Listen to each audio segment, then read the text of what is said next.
Terres rares, voilà un terme bien médiatique. Mais si je vous disais que ce sont ni des terres et qu'elles ne sont pas rares, mais qu'en plus, elles ne sont pas présentes dans ma voiture électrique, me croiriez-vous?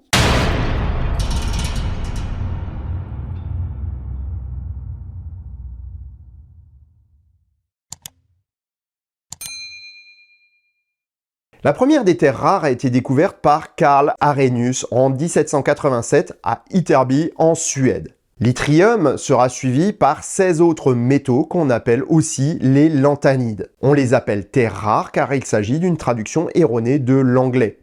Rare Earth Elements. Éléments rares sur Terre. Cela devient Rare Earth ou terre rare. Bon, ça c'est pour l'erreur pour terre. Mais l'appellation anglaise n'en est pas moins aussi fausse que la française, mais sur le terme rare. La plus abondante des terres rares, le cérium, est plus abondante que le cuivre, et la plus rare, le thulium, est 4 fois plus abondante que l'argent. Mais alors pourquoi dit-on qu'elles sont rares? Bien qu'abondantes, les terres rares sont extrêmement bien réparties sur Terre, et leur concentration est extrêmement faible dans les minerais. Elles sont donc rares dans les produits d'extraction, mais pas à l'échelle mondiale. C'est après la Seconde Guerre mondiale que leurs propriétés sont mises en application dans l'industrie de ce qui deviendra le monde technologique d'aujourd'hui. Près d'un tiers de leur production mondiale sert à produire des aimants. Lorsque l'on parle de moteurs à aimants permanents, c'est quasiment à coup sûr grâce à des terres rares. Mais ces aimants servent aussi à d'autres utilisations, comme les haut-parleurs ou autres éléments de microélectronique. Le vibreur de votre téléphone portable ne pourrait en effet pas exister sans le néodyme, une des terres rares. On va également s'en servir dans certains métaux de haute technologie ou des verres spéciaux. Vous savez, ceux qui sont tactiles et que vous avez tous les jours dans vos mains. Le polissage de différents matériaux peut également utiliser des terres rares, comme le cérium par exemple. Ce dernier aura en plus un énorme usage dans l'automobile thermique. Il est un composant si essentiel des catalyseurs de voitures que cet usage représente plus de 20% de la production mondiale de terres rares. Bon, mais finalement, si elles sont pas si rares, pourquoi s'en soucier alors? Eh bien, parce qu'il faut les produire, et c'est là que le bât blesse. Pour produire des terres rares, il faut y mettre les moyens. Leur concentration très faible dans les minerais et leurs propriétés les rendent compliquées à extraire. Lorsque plusieurs lanthanides sont présents, les séparer se révèlent alors parfois très compliqués tant leurs propriétés sont proches. Les méthodes de séparation utilisées aujourd'hui font donc appel à des procédés complexes, extraction liquide-liquide, résine échangeuse d'ions, etc. et sont notoirement polluants. Rejet d'acide, de base, de solvants, de métaux lourds ou de déchets radioactifs. Aïe, ça y est, on a prononcé le nom. Radioactif. Certaines terres rares sont en effet parfois mélangées à du minerai d'uranium.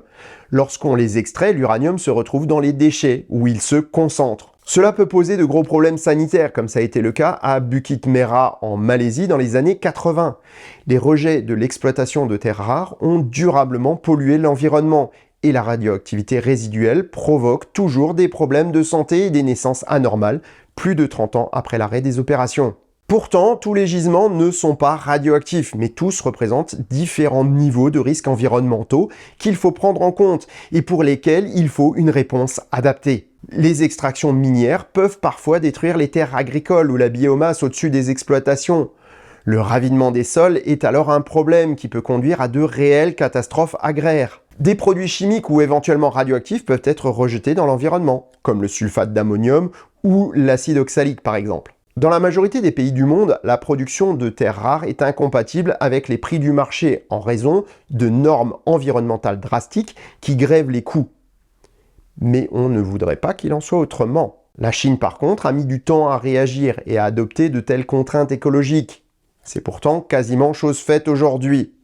Elle en a profité entre-temps pour se poser en leader quasi monopolistique du marché mondial. Des initiatives canadiennes ou européennes sont en cours d'étude pour relancer la production, mais il faudra du temps pour réussir à combiner rentabilité et sécurité écologique. Mais alors, devons-nous ralentir la transition énergétique pour se donner le temps de produire les terres rares plus proprement?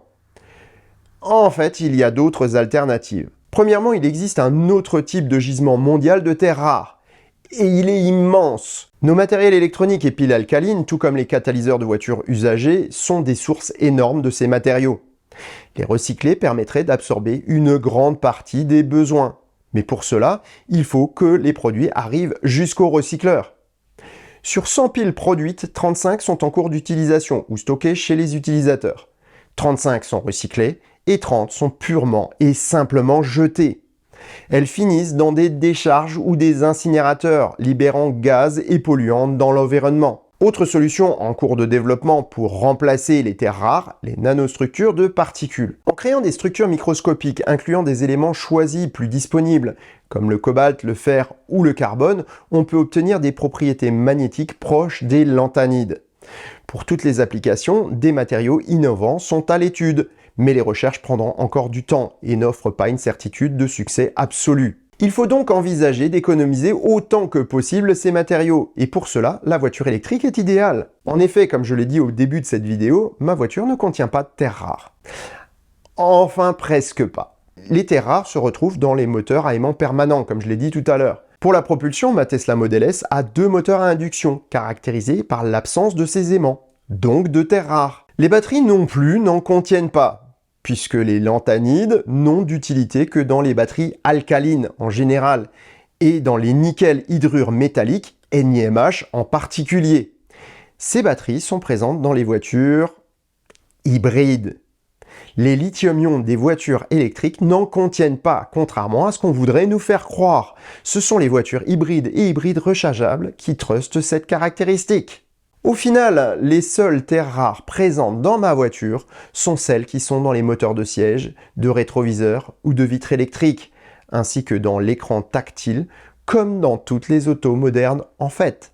Passer à la voiture électrique, même si elle est à moteur à aimant permanent, permet de mettre au rebut une auto dont le catalyseur et éventuellement la batterie si c'est une hybride, alimente le marché en terres rares et évite ainsi d'en extraire de nouvelles tout en préservant les autres sources, comme le pétrole.